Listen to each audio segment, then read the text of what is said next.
La máquina de pensar. Conduce Pablo Silva Olazábal. Produce Gustavo Germán. Auspicia Biblioteca Nacional. La máquina de pensar.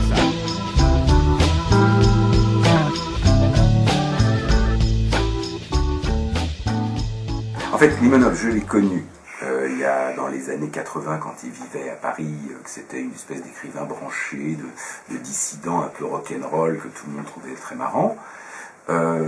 Ensuite, au moment de l'effondrement du communisme, Limonov s'est mis à prendre des positions, est allé faire la guerre avec les Serbes, a fondé un parti qui de loin, en Russie, qui de loin ressemblait vraiment à un parti à une espèce de milice de skinheads, quelque chose comme ça. Ce qui fait que les gens qui étaient plus ou moins proches de Limonov à Paris, dans le milieu que je fréquentais, étaient tous consternés. Ils se disaient, bon voilà, plus personne n'avait de relation avec lui. Moi non plus.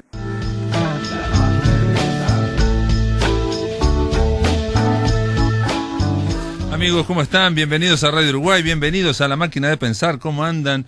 Espero que anden bien y espero que no estén viendo el partido de Uruguay y Perú, pero bueno, si lo ven, igual aquí en La Máquina de Pensar nos pueden escuchar, porque la radio tiene eso, ponen mute y escuchan esta charla que vamos a tener aquí en La Máquina de Pensar entre Uruguay y Perú, porque vamos a llamar a Lima para hablar con el periodista Diego Salazar. Amigos, saben que estamos hablando de Emmanuel Carrer, la voz que estaban escuchando al comienzo de este programa era precisamente Emmanuel Carrer hablando de Limonov, esa novela de ese escritor ruso tan especial. Emmanuel Carrer nació el 9 de diciembre de 1957, es escritor, como estamos hablando, es guionista y es realizador de películas y de documentales, diplomado por el Instituto de Estudios Políticos de París. Y ahora sí, le vamos a dar la bienvenida, él está ya en Perú, en Lima, me imagino que también estará pendiente del partido de Uruguay-Perú. Amigos, con ustedes el periodista Diego Salazar. Diego, ¿estás ahí? Hola, ¿qué tal? Sí. ¿Cómo andás, Diego? Bien, aquí con unos ojos en el partido y otro en la computadora. ¿Qué tal? Diego Salazar es editor de la multiplataforma del diario Perú 21. Sos editor y que has tenido la oportunidad de entrevistar a Emmanuel Carrer no una, sino un par de veces. ¿Cómo ha sido eso? Sí, yo viví en España durante casi 11 años, del 2001 al 2012, y ahí, bueno, trabajaba como periodista para distintas publicaciones y bueno, tuve la suerte de poder entrevistar a Carrer un par de veces. La última en el 2012, cuando publicó este libro que se llama De vidas ajenas, que es el anterior a Limonov, y una en el libro anterior que es una novela rusa, que es mi libro favorito de los libros. Si ustedes, amigos, van al blog de La Máquina de Pensar, cliquean, en el martes hoy, donde está, precisamente vamos a hablar con el periodista Diego Salazar, y si cliquean en el nombre Emmanuel Carrer, van directamente a una de las entrevistas que le hiciera Diego a Emmanuel Carrer, que está titulada, y me interesaría hablar un poco sobre el título que le diste a la entrevista, que se llama Contra la Imaginación. Sí. Es un guiño a un libro de otro autor francés que se llama así, Contra la Imaginación. Es un libro muy pequeño, de unas 100 páginas, que es un libelo, más que contra la imaginación, contra la ficción. Este libro, que ahora mismo no me recuerdo el nombre del autor, es un pequeño opúsculo, un libro en el que el autor, novelista, un escritor... Perdón, creo que lo mencionás, Christophe Donner, ¿se puede ser? Christophe Donner. Sí, Christophe Donner, exacto. Sí, creo que lo mencionamos en el entrevista. Sí, lo mencionamos. Es un librito sobre cómo la literatura está infestada de ficción, y como si fuera una especie de cáncer, y que la literatura debería volver a lo que fue originalmente, ¿no? No narrar historias inventadas, sino narrar aquello que sí había ocurrido, ¿no? Que de hecho es lo que hace Carrer con sus libros a partir del Adversario. Hasta el Adversario, Carrer era un novelista, un escritor de ficción, un novelista que había publicado dos o tres novelas con bastante éxito en Francia, y en el Adversario decide hacer un reportaje mezclado con memoria, y a partir de ahí se convierte en otro escritor, ¿no? Uno mucho mejor, a mi modo de ver. Eso me llamó la atención, porque ayer estuvimos hablando de Manuel Carrer y la persona que hablábamos con él me decía, mirá que lo que él hace no son novelas. Y yo le dije, no, mirá que son novelas. Y en tu entrevista, claramente él dice que lo que él hace no son novelas y que ha discutido con los editores para que le quiten la palabra román, ¿no? La palabra novela a sus libros. En los libros en Francia, cuando a las novelas se le suele poner román debajo del título, ¿no? Es como un guiño al lector. Y él ha pedido que esto sea retirado, ¿no? En España, sin embargo, sus libros se publican dentro de que son las ediciones que nos llegan aquí también, ¿no? Sí, sí. Sus libros se publican en una conexión que es un poco más laxa en la taxonomía, por decirlo de alguna manera, ¿no? Se publica en una colección de títulos traducidos, donde hay novelas, reportajes. Generalmente en anagrama. Él te dice, vos le preguntás directamente, lo que usted escribe son libros de no ficción, ¿son para ustedes novelas o no? Y él dice, por supuesto que no son novelas. A mí me llama la atención porque es cierto, en el caso de, por ejemplo, El adversario, que fue el salto cualitativo, y que aparte él dice que previo al adversario entró en crisis, ¿no? Entró en crisis de la ficción. Lo que me llama la atención... Sí. No, digo que lo que me llama la atención es que, si bien son libros de no ficción, como podía ser A Sangre Fría de Truman Capote, él como escritor está como protagonista o como testigo, y digamos, hay un... Claro. Y aparte dice todo lo que se imagina. Yo me imagino tal cosa, esto no tengo la prueba, entonces va esbozando. Para mí esa es una de las facetas más interesantes de la escritura y de los libros de Carrero, ¿no? Como no son libros que cuentan una historia, pero que a la vez cuentan el proceso, son metaliterarios en ese sentido, cuentan el proceso de reconstrucción de esa historia, ¿no? Y qué le pasa al escritor, al narrador de Carrero, ya sea mientras vivió los acontecimientos que cuenta o mientras investigó los acontecimientos que cuenta, ¿no? Sí, y eso es algo que es muy difícil y que de hecho mucha gente lo hace muy mal, ¿no? Cuando un periodista suele meterse al texto, lo suele hacer con poca elegancia, claro, sin mucho tino, pero en su caso es algo muy natural, ¿no? Y de hecho creo que se lo pregunto en la entrevista y él me dice algo así como que él no sabría escribir de otra forma, ¿no? Bueno, que él ahora ya no se imagina escribiendo novelas como antes, y parece que con esto del adversario intentó, con todos los datos, por lo menos lo que te decía a vos, fue escribir una novela, digamos, ficticia, cambiando todo, cambiando los nombres, y no lo logró que viviera. Eso es algo que le he contado muchas veces. Eso lo pensado originalmente como una novela. Y se estancó y no pudo escribirlo hasta que, influenciado por Truman Capote, que decidió que debía contarlo como un libro de no ficción, como un reportaje y memoria a la vez, ¿no? Y de hecho consiguió superar en eso a Capote, porque él no tuvo la necesidad de mentir como sí lo tuvo Capote, ¿no? El libro de Capote, al fin de cuentas, sí es una novela, está lleno de ficción, hay escenas inventadas, él mismo pasa por encima sobre su participación en una serie de hechos, la escena final es una invención, etcétera, ¿no? Capote sí cogió unos hechos reales y los convirtió en ficción. Sin embargo, el célebre clásico de Truman Capote está presentado como si asistiéramos a una especie de docudrama, de documental recreado, y entonces el autor no está, digamos, el escritor no está, digamos, como narrador, digamos, trata de invisibilizarse. Es un error que para mí a estas alturas la verdad que es bastante molesto, ¿no? Que sigamos leyendo ese libro como un reportaje cuando lo que es no es novela, sí, de acuerdo.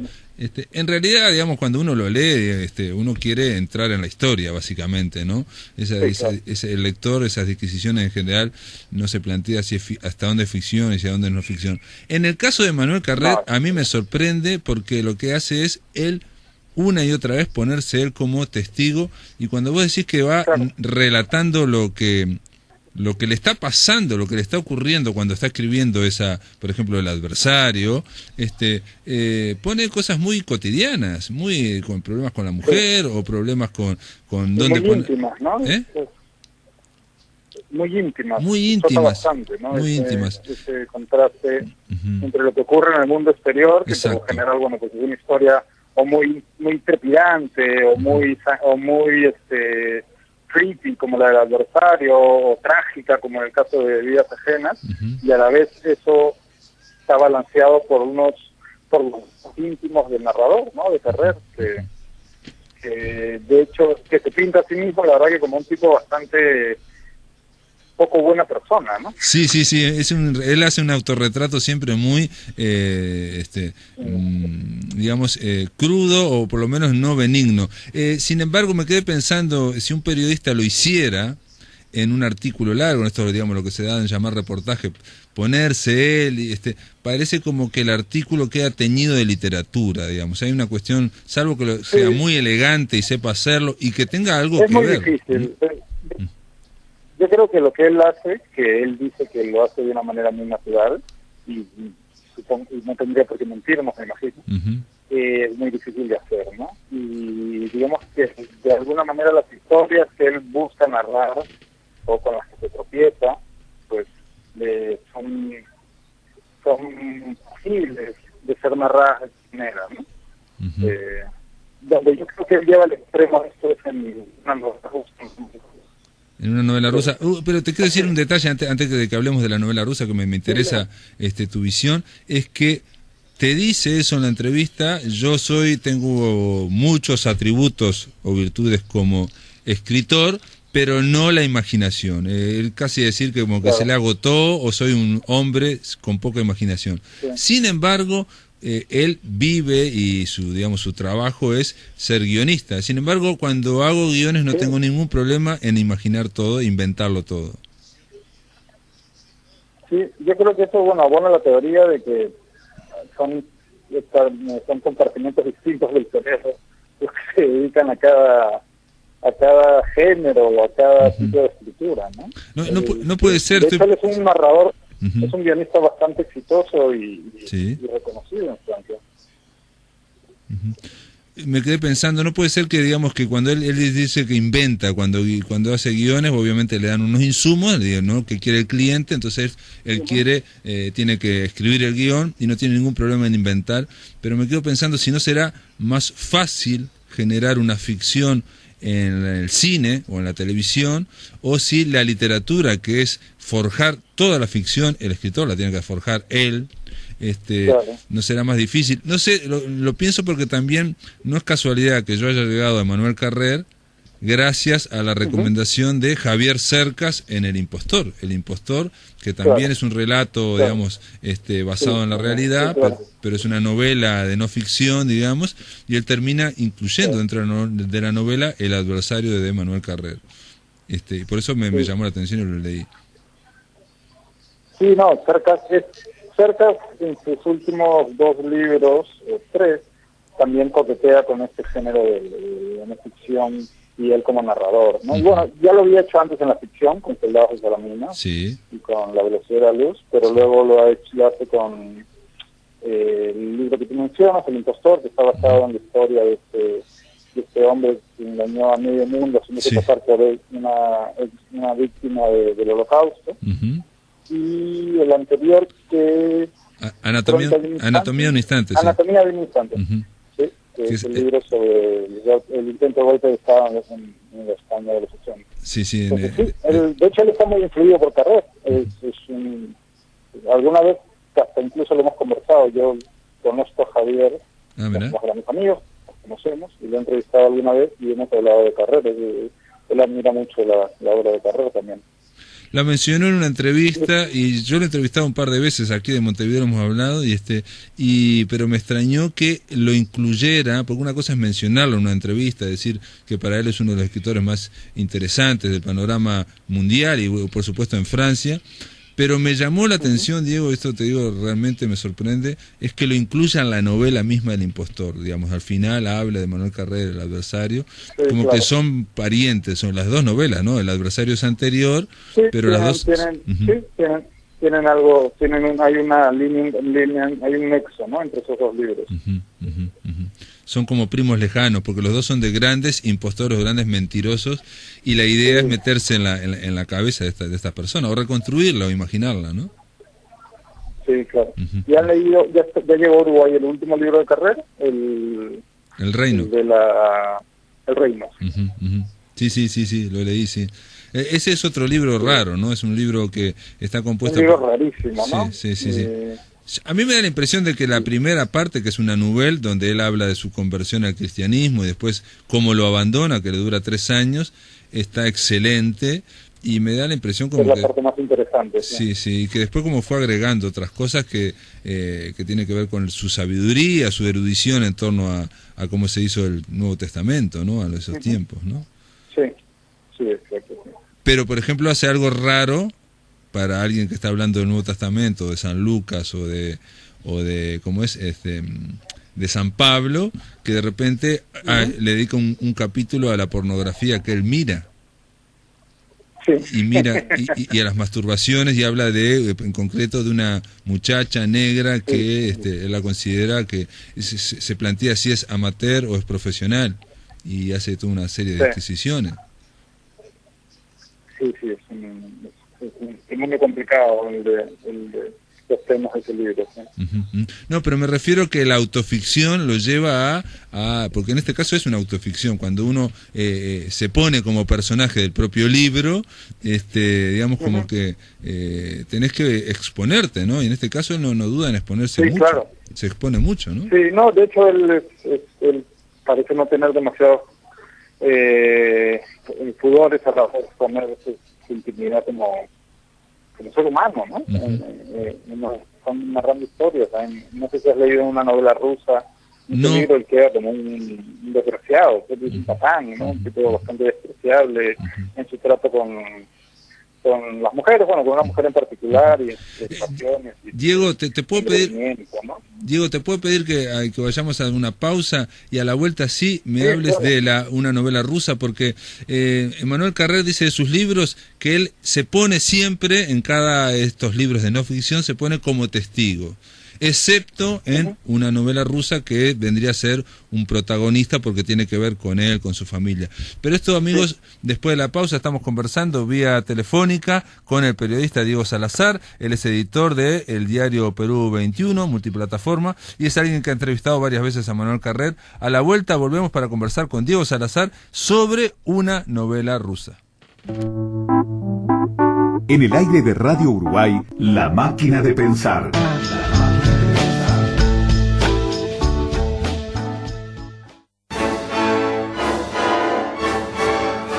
El BNS, Ballet Nacional Sodre, bajo la dirección artística del maestro Julio Boca, presenta El Lago de los Cisnes, uno de los clásicos más desafiantes para las grandes compañías del mundo. Coreografía, Raúl Candal. Música, Piotr Ilich Tchaikovsky y la Orquesta Sinfónica del Sodre, bajo la dirección del maestro Martín García. Del 31 de marzo al 15 de abril, en el Auditorio Nacional del Sodre. Patrocinan Banco República. Pronto. El Lago de los Cisnes. Entradas desde 160 pesos en venta en Ticantel y boleterías del Auditorio Nacional del Sodre.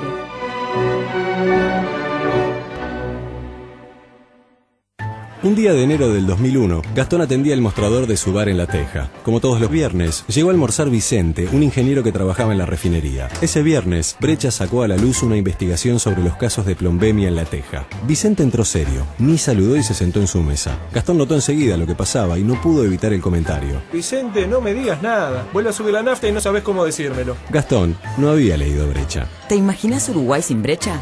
Brecha, 30 años publicando otra historia. Todas las tardes por Radio Uruguay, El Tungelé los invita a compartir 120 minutos de periodismo, propuestas culturales y buena música con el estilo de Nelson Caula en la conducción y dirección, la producción de Carolina Vaz Lemos y un destacado equipo de columnistas. El Tungelé.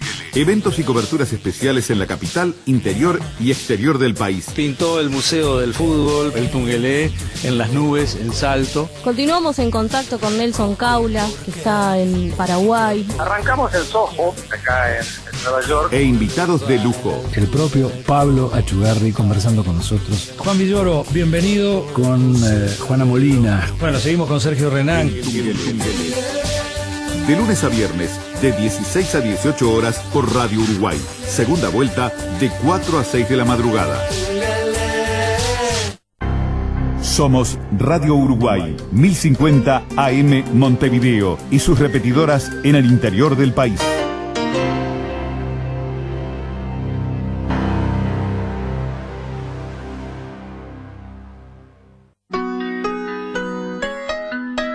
Para comunicarte con la máquina, envía un SMS al 099-780066 o un correo electrónico a lamaquinadepensar@adinet.com.uy.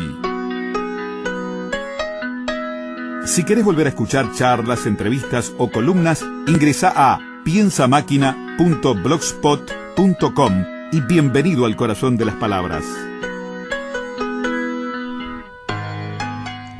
Amigos, continuamos aquí en La Máquina de Pensar. Estamos hablando vía telefónica con el periodista Diego Salazar. Él es editor de multiplataforma del diario Perú 21. Si van al blog de La Máquina de Pensar y cliquean en Perú 21, van a ir al diario, van a conocer cómo es este sitio web. Y nada, Diego, estamos mientras tanto viendo acá Uruguay y Perú. Está complicada la cosa. Bueno, complicada para nosotros. No, quedó pendiente, Diego, hablar de una novela rusa. ¿Por qué me interesaba? Digo, yo no leí la novela y precisamente es una de las que marca él como que tiene que ver con su vida, ¿no? O sea, hay una mezcla entre la realidad y la novela. No, sí, de hecho, bueno, no es una novela, el título es una novela rusa, pero es una memoria. Y de hecho, de todos los libros de Carrer, es el más personal, en el que, como bien decías antes, él narra el libro, bueno, en Limonov el gran personaje, evidentemente, es Eduard Limonov. En De vidas ajenas son este juez y esta cuñada de Carrer que mueren en los tsunamis de Tailandia, Sri Lanka, y en El Reino el personaje es Pablo y Lucas, ¿no? Sí. Y en El Adversario, evidentemente, el personaje es Jean-Claude Roman. Claro. Mientras que en una novela rusa el personaje es él. Y además lo hace de una manera bastante arriesgada. Él cuenta luego que ese libro lo escribió en medio de una crisis bastante grave. De hecho, también habla de esa crisis en El Reino en un momento.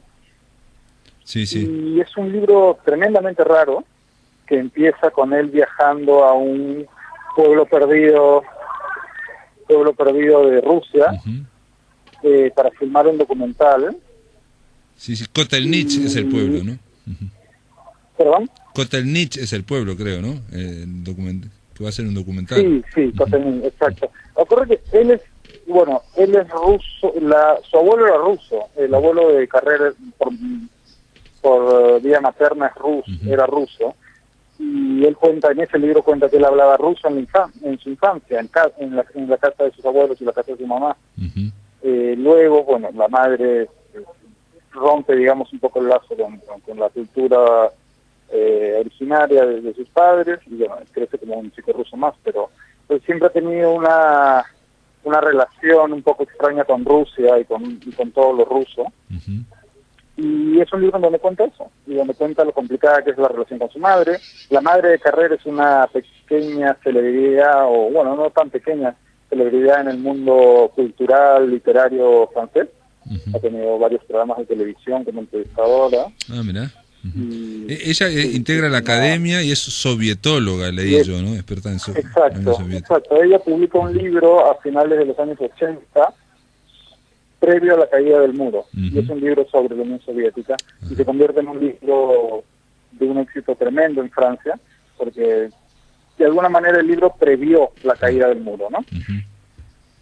Entonces, él crece un poco también a la sombra de la madre, queriendo ser también intelectual, etcétera, ¿no? Entonces un libro es un ajuste de cuentas con eso, con su pasado, con sus relaciones familiares, con su trato con las mujeres también. Y eso es una de las cosas más interesantes de este libro. Es una especie de intento de racionalizar y de reflexionar acerca de qué es ser un hombre, de qué es la masculinidad en el siglo XXI en Europa, ¿no? En el siglo XXI, sí.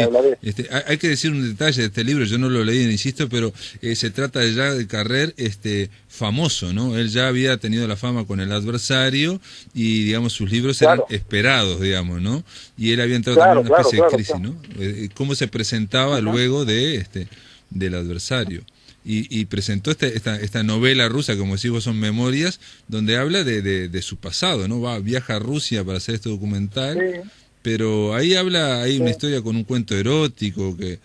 Sí, hay una escena... Con un amante de él. Un amante a la que él despreciaba un poco de alguna manera también, por una cuestión de clase. Es un libro bien complejo, la verdad, en el que uno se sorprende de las cosas íntimas y de la manera en que se pinta a sí mismo en el libro, ¿no? Y además, fue bien raro, porque si bien en Francia el libro sí fue un éxito, en España El adversario fue un pequeño éxito en su momento, y una novela rusa no la leyó nadie. De hecho, yo podría casi asegurar quiénes la leyeron, porque algunos son amigos míos, discutimos el libro bastante porque nos encantó, pero ese libro no lo leyó nadie en España en su momento. Luego ya vino el éxito de Limonov y de Vidas Ajena, y ahora Carrer pues ya está un clásico moderno, ¿no? Claro. Ahora en El Reino, que lo terminé de leer, menciona, y ahora veo que en una novela rusa también menciona, y se integra en el libro, su relación con lo que fue El adversario, con Jean-Claude Roman, múltiple asesino, que aparte, dicho sea de paso, tendría que ser liberado a fines del 2015 o a principios del 2016, como estamos ahora, porque ya cumplió los 22 años. Y lo que llama la atención con Carrer, que obviamente se ve que quedó por un lado marcado en su relación con este hombre y contando la historia, y por otro lado no sé hasta qué punto no hay una cuestión de no sé si de público, de buscar público, porque lo que veo en una novela rusa es que él dice que le regala a su amante el mismo anillo que Jean-Claude Roman le regaló a su amante cuando intentó matarla, ¿no? Sí, como signo de inicio de una relación es un poco perturbador. Es algo perturbador, y aparte que lo menciona una y otra vez, insisto, en El Reino también menciona, por ejemplo, algo que me llamó la atención cuando leí El adversario. En Francia, cuando te juzgan, te procesan y te condenan, cuando se termina y bueno, te mandan la condena, bueno, el preso le entregan al preso el dueño de su archivo, de su expediente procesual, ¿no? Y en el caso de Jean-Claude Roman, el expediente de él era, digamos, cajas y cajas y cajas, ¿no? Porque estamos hablando de un caso muy sonado. Y lo tenía Carrer. Y lo tiene Carrer en una habitación de su casa que le llaman la habitación de Roman, de Jean-Claude. Y lo que dice, dice en una entrevista que cuando lo liberen, él no quiere estar, digamos, dijo en una entrevista, salvo que Jean-Claude me llame. Salvo que lo dice en la entrevista, y aparte le tengo que entregar los expedientes, ¿no? Es decir, todas las cajas. Es terrible. Luego en persona es un tipo, la verdad que bastante normal, muy aburguesado, un tipo que viste bien, que se nota que le gusta la ropa y el buen vino. No es un tipo pues, perturbador en persona. Él menciona en El Reino culto, que muy leído. Nosotros hablamos en inglés, yo no hablo francés lo suficientemente bien, así que hablamos en inglés. y lo habla con bastante fluidez. Él pertenece como a los dos mundos, ¿no? Por un lado es guionista exitoso y lo dice acá en El Reino, voy a ser jurado de Cannes, y por otro lado es atormentado, digamos, por el tema espiritual o por el tema con el cristianismo, con su investigación, ¿no? Él tiene un pie en cada uno, ¿no? Eso ha marcado su biografía, y de hecho es algo que le sale muy rápido cuando habla de espiritualidad, ¿no? Hay algo ahí, hay una búsqueda de su parte, una inquisición interna, ¿no? Sobre lo espiritual. Es sorprendente, digo, pero algo que surge, por lo menos en el Reino, es que es un pensamiento burgués francés. Eso me parecía a mí, digamos, ¿no? Y que a veces parece un poco chic, y a veces parece un poco provocador, ¿no? Escandalizar al burgués, y otras veces parece un poco frívolo, pero él dice de sí mismo que es un poco frívolo. Sí. No, yo creo que es algo que él hace con plena conciencia, ¿no? O sea, al relatar esas cosas, él es plenamente consciente de lo que está haciendo, y me imagino que, por un lado, imaginará que habrá gente a la que le sacará, pues, como en cualquier parte, pero por otro lado, pues, él es un burgués de familia bien, del distrito caro de París, ¿no? No tiene ningún empacho en... Esa es otra cosa que a mí me interesa mucho los libros de Carrer, que es, por lo general, los escritores o la literatura no tiene una buena relación con el dinero, sobre todo en los países latinos, ¿no? El dinero está visto como una cosa espuria. Y en sus libros no, en sus libros sí habla de dinero. Y eso es algo que a mí me resulta muy interesante. En el caso de, digo, para terminar un poco, comparación con Javier Cerca, estoy pensando que tanto Carrer como Cerca tienen muy claro que ellos tienen... que comunicar con muchos lectores, o sea, tiene muy claro su público. Sí. Yo creo que incluso más Javier que Carrer. ¿Más Javier que Carrer? Sí, él es bastante más consciente de eso que Carrer. Sorprendente lo que me decís. Porque... Pero bueno, eso es una precisión personal. No, está bien, es muy muy interesante lo que decís, Diego, porque uno lo ve como un hombre de medios o mediático, ¿no? A Emmanuel Carrer. Yo no sabía esto que aportás vos hoy, de que la madre tenía programas de televisión conocidos también, ¿no? Eso ya te habla de otra visibilidad, ¿no? Sí. Y sin embargo... pero digamos que en la cultura... A ver, en la cultura francesa del día a día, la presencia de Carrer es mucho menor que la presencia de Cercas en la cultura española, ¿no? Claro. O sea, Javier Cercas es un personaje mucho más reconocible para el ciudadano de a pie en España, que es columnista semanal en El País. En España hay una tendencia tremenda a entrevistar a los escritores casi por cualquier cosa, etcétera. Bueno, el éxito de Soldados de Salamina en su momento hizo de Javier un tipo muy célebre también. Claro. Mientras que en Francia Carrer, recientemente, ha ganado por la cantidad de premios que ha ganado, por los muchos miles de libros que ha vendido, pero no creo que el ciudadano de aquí en Francia sepa quién es Emmanuel Carrer, ¿no? Correcto. Bueno, pero Carrer ahora incluso tiene un par de películas que han hecho sobre sus novelas, que hablaremos, digamos, de Vidas Ajenas, está inspirada, la vi, no tiene tanto que ver con la novela, pero El Adversario sí, es una gran actuación de Daniel Hotel, o La Mustache. Hay una versión española también. Sí, no la vi esa, dicen que está muy bien también, ¿no? Sí. Sí, no está mal, no está mal. Diego Salazar, te tengo que agradecer muchísimo que nos hayas por un lado atendido también aquí en La Máquina de Pensar, y justo en un momento en que está jugando Uruguay con Perú, que me imagino que querrás verlo.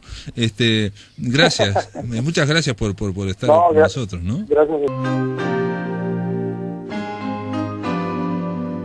Todas las artes se cruzan en La Máquina de Pensar, pero la pluma y el pincel dibujan los bordes de una nueva intersección. Arte y poesía, pintura y teatro, novelas, cartas, mitos y cuentos infantiles amplían su riqueza en cuadros y grabados de todas las épocas. Un sinfín de visiones a partir del punto de vista que nos trae Claudia Amengual.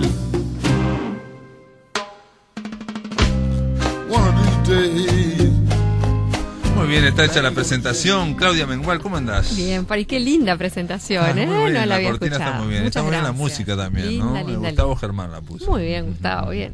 ¿Qué nos trae para hoy, Claudia Mengual? Bueno, un maridaje rarísimo entre una pintura del siglo XIX, de 1819, y un libro de Gabriel García Márquez de 1970. Fíjate tú, pero cómo las historias se repiten.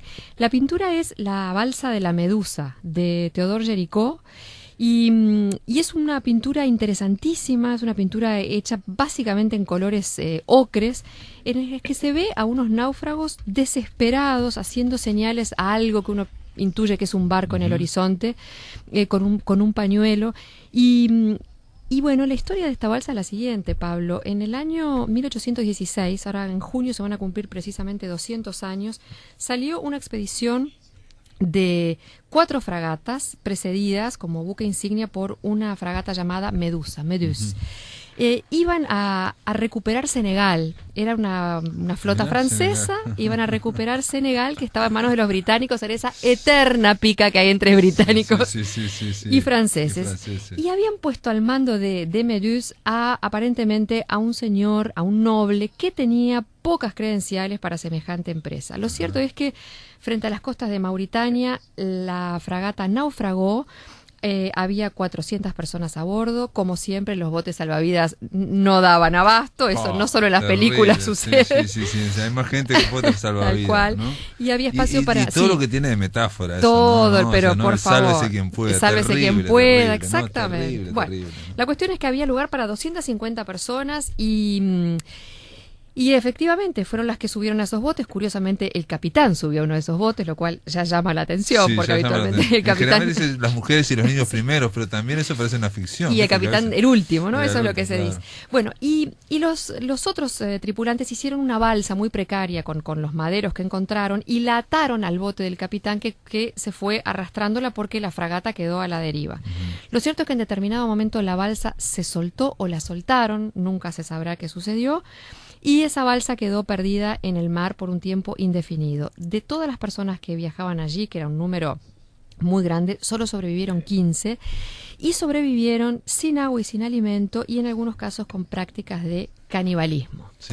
Lo que resulta impactante de la pintura de Géricault es ver las expresiones de desesperación, pero yo invito a tu audiencia a que busque sobre todo una imagen que está dando la espalda a la salvación absolutamente abstraído y que sostiene un cuerpo muerto, lo cual es muy inquietante porque no sabemos si es un gesto de cariño, si está reteniendo el cuerpo muerto de un amigo o si puede ser la cena. Está como pensativo, está mirando atrás mientras todos miran hacia adelante, tratando precisamente de encontrar. Y ahora que decís de lo del tema del canibalismo, bueno, hay un torso que está partido al medio, ¿no? O sea, es una pintura tremenda.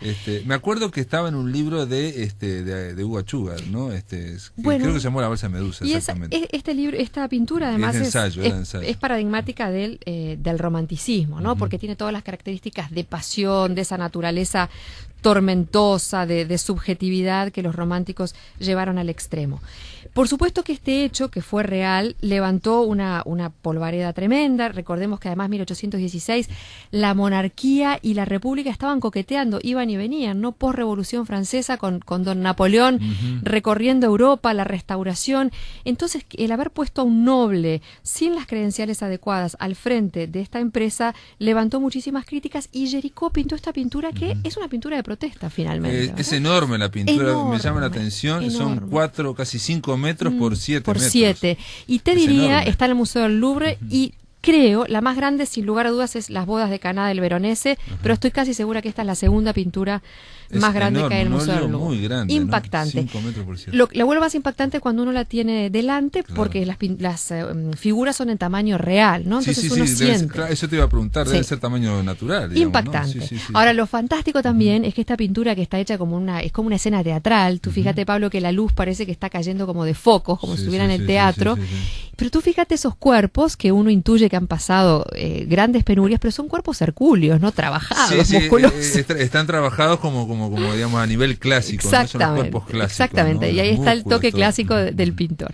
Bueno, pero a mí me interesaba unir esta pintura a otro hecho que sucedió en 1955 frente a las costas de Cartagena, y fue un barco que naufragó también, o mejor dicho, perdió a parte de su tripulación en el agua, dieron por muertos a esos marineros, y una semana después apareció en una balsita improvisada Velasco, un sobreviviente. Este hombre llegó a tierra, fue recibido como un héroe, se le preguntó cómo había sobrevivido. La verdad es que había sobrevivido de manera penosa, incluso comiendo las propias suelas y sus cinturones. Sí. Hay una escena maravillosa en el relato que ahora voy a referir, que es él intenta cazar una gaviota y comerla. Terrible, sí. Y después hay otra escena que es brutal, que dice que a las 5 de la tarde vienen los tiburones. Los tiburones. Y empiezan a dar vuelta alrededor. Exactamente. Y la gaviota, fíjate qué fantástico lo que es el asco dentro de la impronta hambre, cultural. Sí. No puede, digamos, el asco es más fuerte que el hambre. Sí, cierto. No puede comerla, y la tira, y entonces viene un cardumen de peces desesperados a comer la gaviota. Lo cierto es que al periodista al que encomiendan hacer la entrevista para el diario El Espectador es ni más ni menos que Gabriel García Márquez. Sí. Y el Gabo entrevista a este marinero Velasco y se topa con una historia tremenda. Y es que ese carguero en realidad naufragó porque llevaba una sobrecarga de contrabando que hizo que los marineros, la carga se soltó, los marineros cayeran al agua y el barco no pudiera maniobrar para salvarlos. Entonces los dio por perdidos. Claro. Eso también levantó una oleada de protestas brutales.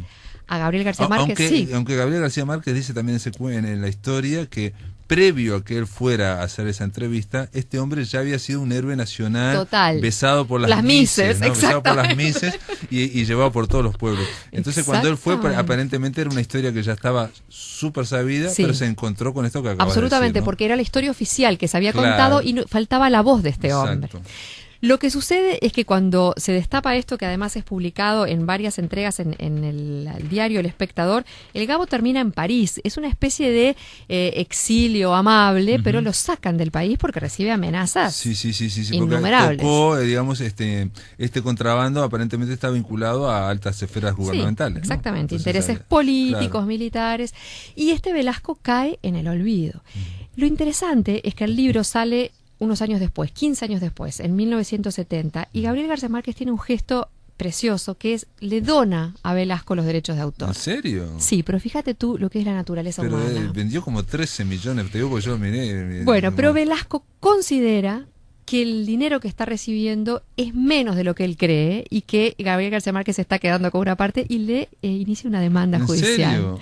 Que finalmente termina a favor de Gabriel García Márquez y con el arrepentimiento de Velasco ya en su lecho de muerte. Entonces me parecía interesantísimo cómo dos hechos se... Lo de los derechos de sí, autor, ¿no? Es brutal. Pero le habrá cedido todos los derechos o parte. Yo creo que le cede los derechos del libro y que él dice, lo que alega Gabriel García Márquez es que la historia no le pertenece. En un gesto de humildad inmenso, porque todos sabemos que la manera en que está relatado ese libro, solo Gabo lo pudo haber Te puedo contar que ¿no? cuando yo iba al liceo, aquí me pasó en el primer año de liceo, una profesora hizo algo que fue muy sencillo. Había una scripta, había una hora libre, entonces lo que nos hizo es dictar parte del relato de un náufrago, la parte de los tiburones, ¿no? Entonces durante, no sé, 20, 30 minutos estuvimos escribiendo eso, una página, que era la forma de leerlo. Claro. Y después dijo, bueno, entonces, ¿cómo siguen con los tiburones? Claro. Eso interesa a ustedes, léanlo. Sí, ¿no? Y además hay que decir que es un libro amenísimo, porque es muy breve, tiene el toque periodístico. Yo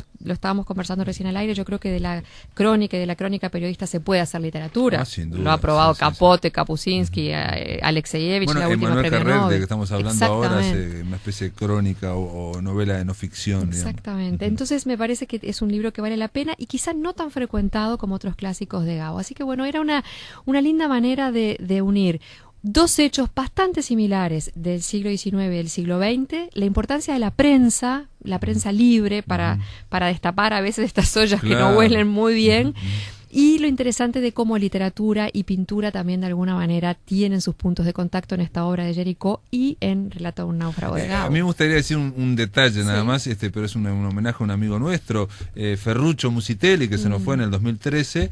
Fucho me contó que él en el año 55 estuvo en Bogotá, conoció a Gabo García Márquez, que era un periodista muy importante, pero quería ser cineasta. Él quería ser cineasta. Entonces, como Ferruccio Musitelli filmaba y hacía viajaba por toda América para noticieros cinematográficos internacionales, quiso hablar con él, entonces Gabo lo llevó y bueno, se puso a hablar, estuvieron 2 tardes hablando. Y él quería ser cineasta, claro, ¿no? Y esto parece increíble, ¿no? En el año 55 todavía, en el año 55, Gabriel García Márquez, a mitad de año, a fines de año, edita su primer libro, o sea, se convierte en escritor, claro, édito, ¿no? Y lo que le dijo Fucho fue que el cine es muy caro y que vos con la lapicera podés hacer cosas muy importantes. Y por ejemplo y esto que salió en los diarios podría ser un libro. ¡Qué maravilla! Y lo que había salido en los diarios en El Espectador era en entregas el relato de un náufrago que 15 años después salió, ¿no? Bueno, eso es una cosa sorprendente, ¿no? Cuando lo contaba parecía un chiste, ¿no? Parecía... Bueno, todo esto me enteré no solo porque lo contó Fucho, sino porque después García Márquez, en el año 70, cuando publica Relato de un náufrago, le envía una carta que tengo y está disponible en internet, donde Gabo le agradece y le recuerda aquella noche, aquella atardecer bajo lluvia, bajo aguacero, que estuvimos hablando horas y horas, ¿no? Qué lindo. Y ¿sabes qué, Pablo? Estaba pensando para unir todo, porque los puntos se conectan. Me retrotrae también a lo que pasaba en el siglo XIX con las entregas por folletines, ¿no? Esas novelas maravillosas que ahora vemos como El Conde de Montecristo o la propia Madame Bovary, que adoramos como clásicos y que sin embargo salían en la modalidad de folletín, que ahora a veces miramos con un cierto desprecio, ¿no? Es cierto, sí. Y, bueno, y tenía que ver con la prensa, también eran folletín en diario. Encartados en diarios que permitían que la gente además pudiera acceder de manera más masiva a una literatura que transformada en libro hubiera sido más inaccesible. Bueno, así que muchísimos puntos de contacto. ¿No? Sí, es sorprendente eso, sí, es sorprendente. Bueno, gracias por estar acá, Claudia. Yo no sé si, sabés que estamos hablando de Manuel Carrer, si lo has leído, te interesa. Mira, porque en este caso que estamos hablando de la crónica o de la no ficción, él tiene una forma de escribir que es emparentada con Javier Cerca, que escribe no ficción, pero también él se presenta, él es como un protagonista, un testigo, digamos, ¿no? Él es parte de la ficción, incluye su vida dentro de la ficción. Él dice que no son novelas y que pidió ahora en Francia, en sus últimos 4 libros, los editores ponen román abajo, ¿no? Que quitaran la palabra y la bueno, yo sabés que estoy de acuerdo, porque yo creo que la ficción es ficción y cuando ingresa a la realidad con pretensión de realidad, porque la realidad siempre se te cuela, yo creo que hay que hacer la aclaración, porque me parece que si no es confuso. Tengo esa discrepancia con la novela de Cercas, El impostor, que me parece estupenda desde el punto de vista de la novela, pero yo creo que le falta ficción, es decir, que la realidad se la come, entonces que en un punto deja de ser una novela. Vos decís que no es un relato real de esos que habla, él dice que no es novela, pero después en otro momento dice que es novela, dice, ¿no? Él dice por eso a mí me parece que la ficción hay que dejarla en estado de pureza porque es el único lugar de la verdad, donde la verdad funciona porque el pacto ficcional funciona, ¿no? O sea que me parece interesante hacer esa discrepancia. Pero ¿no será que también, viste que se habla de la crisis de la ficción y ahora apareció el tema de la autoficción? Bueno, está bien, pero no tenemos que ser haraganes los creadores y animarnos a usar la imaginación, porque también es muy fácil, Pablo, estar todo el tiempo robándole a la realidad sin agregarle nada el tema es que estas personas algo le agrego. Pero yo creo que es más bien técnica lo que le agregan, ¿no? Son grandes técnicos de la escritura. Grandes técnicos. Pero yo creo que lo que está faltando es imaginación, así que es una apuesta a trabajar un poquito más. No leí el libro de Carrer, lo tuve en mis manos en este verano y te voy a decir que me acobardó la extensión. Es muy extenso, y te diré más, si lo lees, El Reino, en realidad la primera parte es una novela donde relata su historia de conversión al cristianismo y después de abandono, que está sensacional. Y después viene toda la erudición. No, probablemente la lea. Testamento, digamos, toda esa historia que esa historia de ir al primer siglo de nuestra era ha sido tan estudiado, hay tantas cosas claro, que tiene que ser muy original el planteo, ¿no? Porque pero si uno no... se pierde, es como una niebla Sí. que hay, entonces donde, yo qué sé, lo que dijo Lucas pudo haberlo dicho Pablo, y donde estaba Pablo pudo haberlo dicho San Juan, en fin, y ya sabemos que es muy muy complejo, ¿no? Sí. Incluso para aquellos que a mí me interesa, por ejemplo, todo ese tema, pero digo, se requeriría una erudición como la que tenía Tomás de Matos para abordarlo, digamos, ¿no? Bueno, ahora yo estoy leyendo Bomarzo en este momento, que para mí Mujica Lainez ha sido un gran descubrimiento, y lo que siento también es eso, es una erudición, pero tengo la sensación también de que sobran páginas. Cada vez más estoy con deseos de enfrentarme a textos más breves, más destilados. El de Manuel Carrer, El adversario, es más corto y bueno, y tiene una biografía de Philip K. Dick que a mí me alucinó. Y también me sorprende que en una biografía, el que escribe la biografía se presente. Dice, por ejemplo, a Philip K. Dick lo robaron, dice, sí, a mí me pasó cuando me robaron en casa, y entonces cuenta la experiencia, ¿no? Bueno, con toda modestia, déjame decir que en la biografía de Susana Soca, yo me meto en la biografía. Vos también, es cierto, mirá vos. Pero justamente por no saber escribir biografía, entonces yo cuento el proceso de cómo se escribe. El mismo proceso de Carrer. Bueno, salvando las distancias, hagamos esa aclaración para que... Porque ahora se me representó cuando subías la escalera de la casa y vas... Está contado el proceso de cómo se fue haciendo. Es cierto, mirá, no tenía en cuenta. Ahora me acordé de esa escena perfectamente donde está Claudia Mengual y está reconstruyendo con su imaginación. O las dificultades para entrar a la biblioteca de París y llegar a los documentos. Parte de lo que hace Carrer en todos sus libros es ir contando cómo se hace el libro, ¿no? Y esos viajes y esos problemas. Bueno, es otro tipo de literatura interesante, hay que conocerla. Muy bien. Claudia, gracias por estar aquí en La Máquina de Pensar. Amigos, se terminó La Máquina. Mañana vamos a llamar a Buenos Aires para hablar con la escritora y periodista Silvia Hoppenheim sobre Emmanuel Carrer. Ella la entrevistó, aparte ha leído muchas novelas. Y va a estar con nosotros en otra columna Roberto Aprato para hablar de Alfred Hitchcock en La Ventana Indiscreta. Esto es todo, amigos, que lo pasen muy pero muy bien.